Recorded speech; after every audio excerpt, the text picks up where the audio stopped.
Okay, so getting back into our coverage over Generation X. Man, okay, guys, like I am really hyped to sit down just to cover the first chapter of this video, which is Wolverine issue number 115. Now, here's the thing, because we had covered the first half of Operation Zero Tolerance. Now, I want to say, I don't hate X-Force. I don't hate Cable. I don't even hate Generation X. But the thing is, the main X-Men books are always like the best parts of the actual crossover. And once again, for me personally, this was amazing. Like, if I had to say like what came first in the order of like which team or which solo book did the best when it came to Operation Zero Tolerance, it's Wolverine / X-Men, and then Cable second. And then possibly X-Force, and then dead last Generation X. But anyways, getting into Wolverine issue number 115, we do pick up with the idea where our last video left off at when it came to the main X-Men team, where we saw Wolverine, Jean Grey, Cyclops, and also Wolverine get captured by Banshee. Now, that's probably how this crossover, where we couldn't really sit down and pick back up these characters until we sat down and covered Cable and X-Force and their part in Operation Zero Tolerance. But anyways, the last time we saw these four characters were at the very beginning of this event, and they were captured by Banshee. Now, here's the thing, because Jubilee, she was captured before the actual event had kicked off over in Generation X. And so she has been a prisoner of Banshee for a very long time by this point in the crossover. And for Banshee, he has been trying his best to play mind games on her. Like, hey, listen, I killed off the X-Men. I have Wolverine. He's my prisoner. And the reason why, because he was kind of hoping to dig into her mind with different tech he has to kind of learn more about the X-Men. But the opening pages of this chapter is him showing her the actual footage of him having the X-Men. He has Jean Grey. He has Cyclops. He has Cannonball. But he especially has Wolverine. Now, at first, she believes that this is another trick. But the thing is Wolverine holding on to Jean Grey. And that shows Jubilee like, no, that is the real Wolverine. He would do anything to protect Jean Grey. Even though she's married to Cyclops, again, he still loves her. And he would do anything to protect her.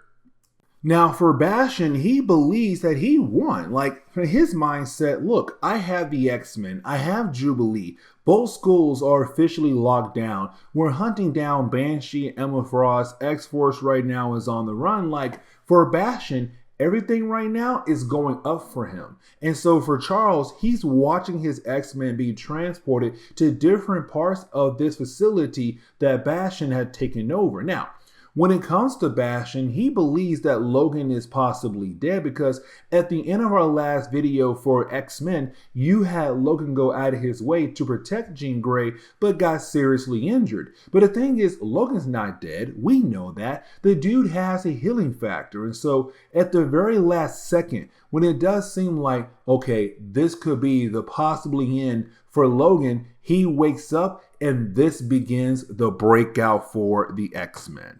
Because once you have Wolverine being able to break free, it's now him going out of his way to get the rest of his crew. Cyclops, Jean Grey, Cannonball, and Storm. Now, he does not free Jubilee, because it does seem like he does not know that Jubilee is there as well, because Jubilee is at the moment with Banshee. But once you do have Logan being able to free the rest of the X-Men, it's now they're using their powers as a way to fight to the front door, to get the heck out of that facility. Now, the front door is completely blocked in many different ways, where the different powers of our X-Men are not really going to be able to break it open. But the thing is, Jubilee is there. And with her being in the room with Banshee, she's watching right now what the X-Men are currently doing. And so for Jubilee, she knows the best way to help the X-Men to bring down Bastion is to get the X-Men the heck out of there. And so you have Jubilee go out of her way to hit the button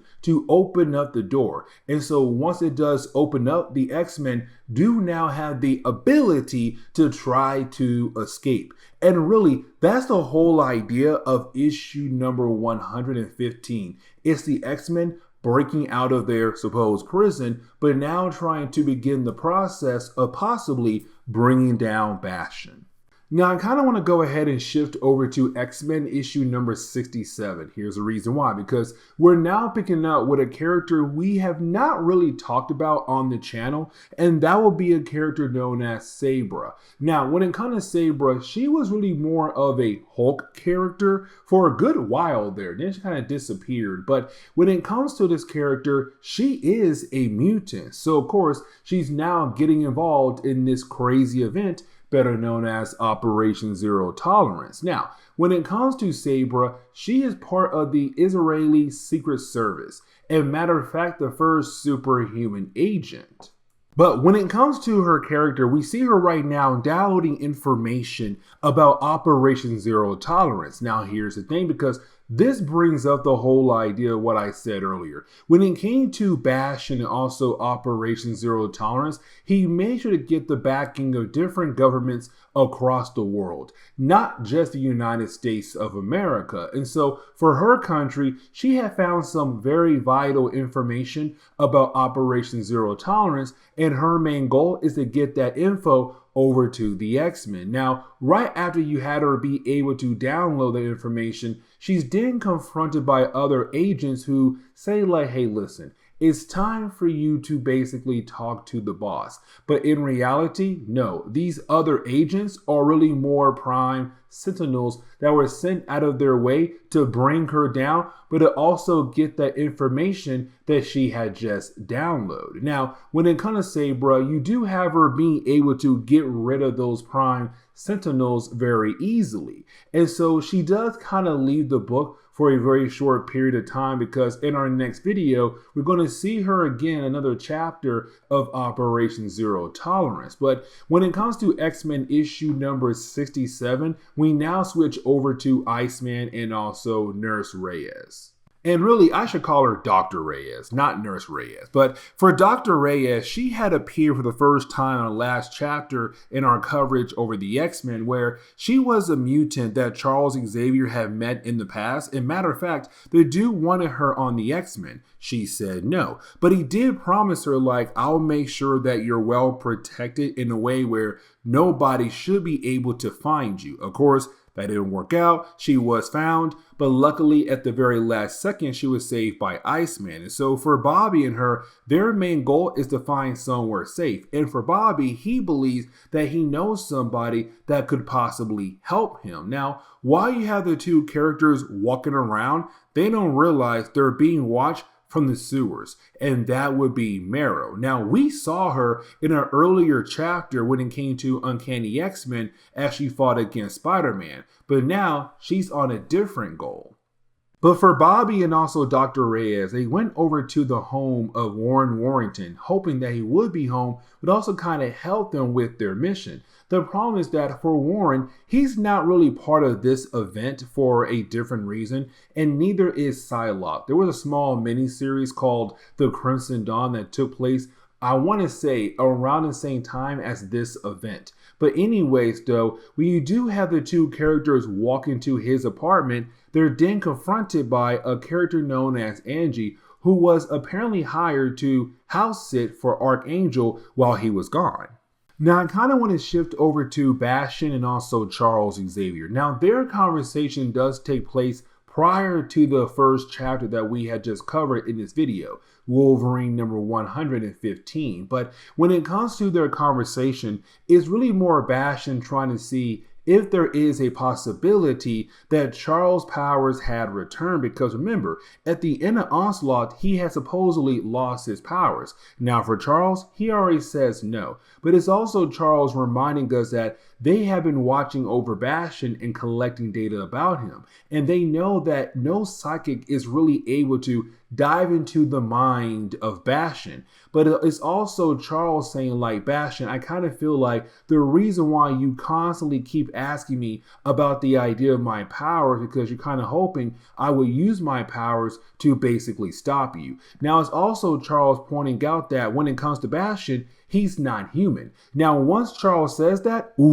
Bastion gets angry. He's like, no, I am more human than you are. It's kind of like for Bastion, he does not really understand like why he's trying so hard to kill off the mutant race, like where that hatred is coming from. But also it's kind of like, wait, why does Charles believe this man is not human? Now, as we do switch over to Bobby and Dr. Reyes, for Bobby at the moment, it's him trying to call in Excalibur to get some backup. The problem is Excalibur is not answering. So once again, for Excalibur, they're not part of this good old crossover. Now, with that being said, we also learn here that Angie is not really a house sitter for Warren. She's actually an undercover Prime Sentinel that was sent there to kill off, well, anybody who enters the apartment. And right now, that's Bobby and also Dr. Reyes. Now, she did put something in Bobby's drink that basically cancels out his powers. And so for Dr. Reyes, she has to use her shields as a way to protect her, but to also protect him. Now, at the very last second, they do get saved by Detective Jones. Now, for Jones, she was somewhat close to Archangel. That was her connection to the X-Men, but it does seem like she knew something would possibly pop off, so she was able to grab Bobby and also Dr. Reyes and bring her back over to the precinct. Now, even though you had Detective Jones go out of her way to save Bobby and also Reyes, the reason why she has saved them is to hand them over to some police officers who are also turned into Prime Sentinels as well because they had abducted her son. And so her goal is to get her son back. But the only way to do that was to give up Bobby and also Dr. Reyes, which of course she did. And so as this chapter closes, it's Bobby right now realizing that they're currently in another trap. But luckily for Bobby, it does seem like he might get some help, and that help will be Marrow. But now we have to switch over to Generation X issue number 30. Now, this storyline is kind of picking them in two different ways. And let me explain. Because in our last video, we saw Emma Frost and Banshee be confronted by DOA. And DOA is a guy who works for Emplate, number one bad guy for Generation X. Now, when it came to Emplate, he basically offered Emma Frost and also Banshee a deal. If they hand over Penance, he'll tell them where they can find their missing students. That leads into the second storyline we covered a while back where you have Black Tom go out of his way to attack the school. When he did that, he basically kidnapped the kids and placed them out in the middle of the ocean. Now, the kids were able to find their way back to the mainlands, matter of fact, over to LA, but for Emma Frost and Banshee, they don't know that. They have no idea where the kids could possibly be at. And so as we dive into the opening pages of this storyline, it's really more of Emma Frost and Banshee actually arguing about the idea of possibly handing over Penance to Emplate. Now for Banshee, he says no. But for Emma Frost, it's kind of like, no, we should go ahead and do it. Like, one kid can get us the rest of the kids back. Now, as we all know, for Emplate, it's somebody you cannot trust. And for Banshee, it's kind of like, no, because Penance is still their student as well. And speaking of Generation X, you have them right now on the run because in our last video, when you had our young hero get to LA, you had Skin take everyone over to his cousin's house, except somebody else he knows, better known as Torres, who runs a gang in that area. She was very upset about the idea that Skin was alive because she believed that he had died many years ago. And so because of that, she told the Prime Sentinels where most likely he would pop up at, his cousin's house. The thing is, she had no idea that she was also a mutant as well, apparently. And so for the Prime Sentinels, they began to attack everyone in that house. And so currently they're on the run. Now they were able to hide in this old warehouse that's full of cars. Now here's the thing, because you also have relationships be built here in this moment. For example, that would be Chamber and also Husk. Now, for these two characters, they have always gone back and forth where it's like, will they, won't they? Really, a lot of times it has been Chamber's fault, but it's now him kind of realizing that he should just try to be himself, but also open up to Husk. Allow her in because she does want to be with him. Now, in our last video, I did not mention this maybe, but when it came to Skin and also Husk, they were talking outside. And so for Chamber, he believed that they were secretly getting together, but in reality, they're just friends. But anyways, though, you have Monet say, dude, get back over there and get the girl that you love so much. And so, of course, he does the right thing.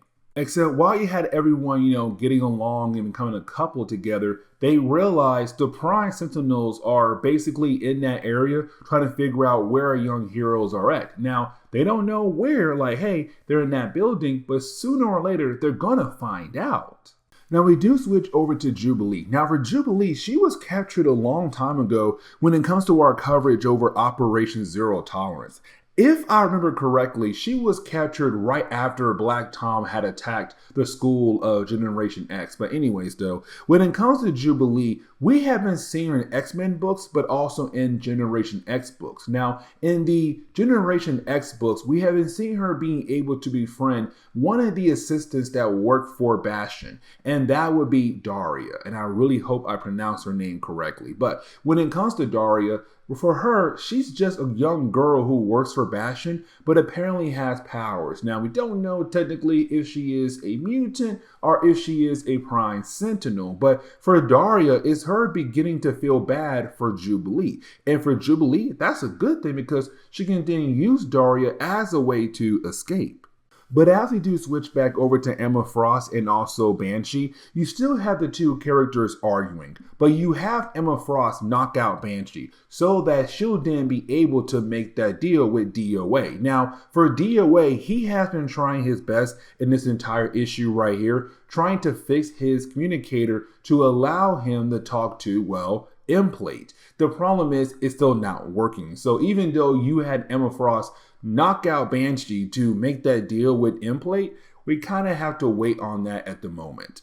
Now we do switch back over to Jubilee one last time for this issue because you have Daria kind of switch sides here. She realized that it's really bad to see Jubilee like this. It's really bad to see how Bastion is treating mutants across the world. And so for Daria, her main goal at the moment is to get Jubilee the heck out of there. So the next issue is a breakout time for Jubilee and Daria. But as we begin to close on this video, one last time we switch over to Generation X. And before you have the Prime Sentinels being able to find our young heroes and attack them, you have Synch get a kiss from Monet. And I have to talk about this because for Synch, like I said, guys, in the last few videos, Synch kind of felt like a nobody character. I don't know why. Like, you had a lot of different things happen in the books in the last few storylines that we had covered. And for Synch, he was just there, barely having any lines for me personally. And so you have Synch right now getting some lines where it's like, dude,